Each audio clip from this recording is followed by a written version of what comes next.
திருக்குறள் அதிகாரம் 43 அறிவுடைமை. இந்த அதிகாரத்தில் நாம் அறிவோடு இருப்பதனால் என்னென்ன பயன்கள் உண்டாகும் என்பதற்கான விளக்கத்தையும் இந்த அதிகாரத்தில் நாம் பார்க்க போகிறோம்.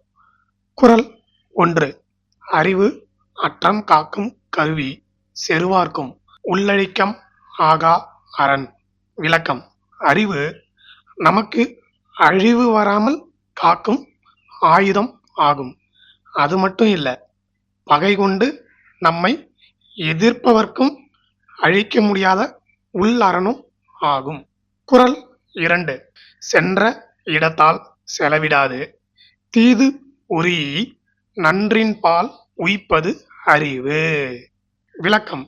நம் மனதை போகும் வழியெல்லாம் போக விடாமல் தவறான வழிகளை தள்ளிவிட்டு நல்ல வழியை தேர்வு செய்வதே அறிவுடைமை ஆகும். மனம் போகும் பாதையில் நாம் போகாமல் இருப்பதற்கு நமக்கு நல் அறிவு தேவைப்படும். குறள் 3. எப்பொருள் யார் யார் வாய் கேட்பினும் அப்பொருள் மெய்ப்பொருள் காண்பது அறிவு. விளக்கம்.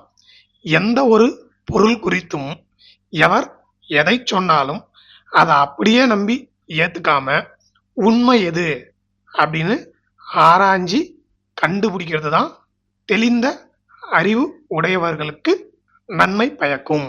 குறள் 4. என் பொருளவாக செலச்சொல்லி தான் பிறர்வாய் நுண்பொருள் காண்பது அறிவு. விளக்கம். நாம சொல்ல வந்ததை மற்றவங்க புரிஞ்சுக்கிற மாதிரியும் மற்றவங்க மனசுல பதிகிற மாதிரியும் எளிய முறையில சொல்லணும். அப்படி சொல்லும் நுட்பமான கருத்துக்களையும், அதாவது அப்படி எளிமையா அடுத்தவங்க சொல்றாங்கல்ல, அப்படி சொல்றதுல உள்ளர்த்தம் என்ன அப்படிங்கிறதையும் ஆராய்ந்து தெளிவு அடைவதே சிறந்த அறிவுடைமை ஆகும். குறள் 5. உலகம் தழியது ஒட்பம் மலர்தலும் கூம்பலும் இல்லது அறிவு. விளக்கம். இந்த உலகை நட்பாக்கிக் கொள்வது அறிவு.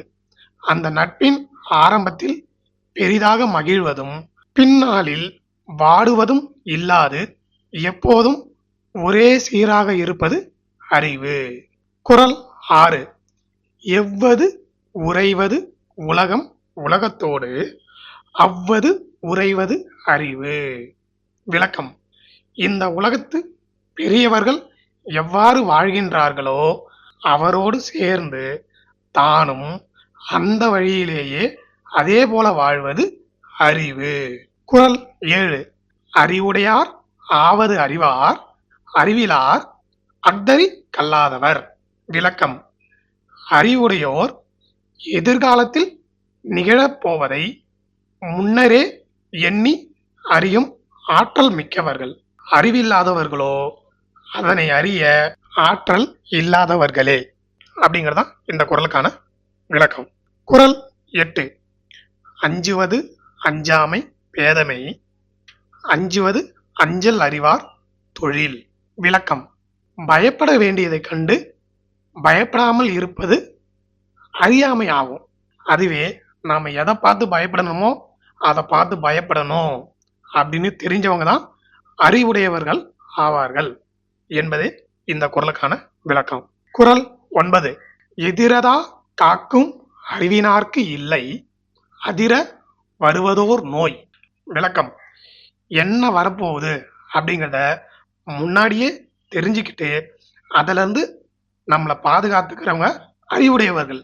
அறிவு படைத்தோருக்கு நடுங்கும்படியான துன்பம் வரக்கூடிய நிலைமை என்று எதுவும் இருக்காது. குறள் 10.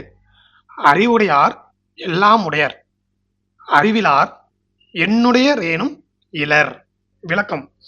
எதுவுமே இல்லாதவங்களா இருந்தாலும் அறிவுடையவர்களுக்கு எல்லாம் இருக்கிறவங்களாவே கருதப்படுவாங்க.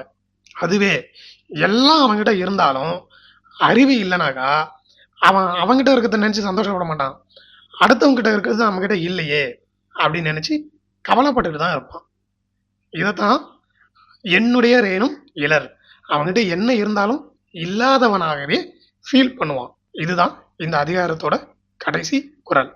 திருக்குறள் அதிகாரம் 43 எல்லா குறளையும் நாம் இன்னைக்கு இந்த வீடியோவில் பார்த்துருக்கோம். தொடர்ந்து அனைத்து அதிகாரங்களும் ஒன்றன் பின் ஒன்றாக பதிவிடப்படும். என்றும் அன்புடன் உங்கள் எம் கே.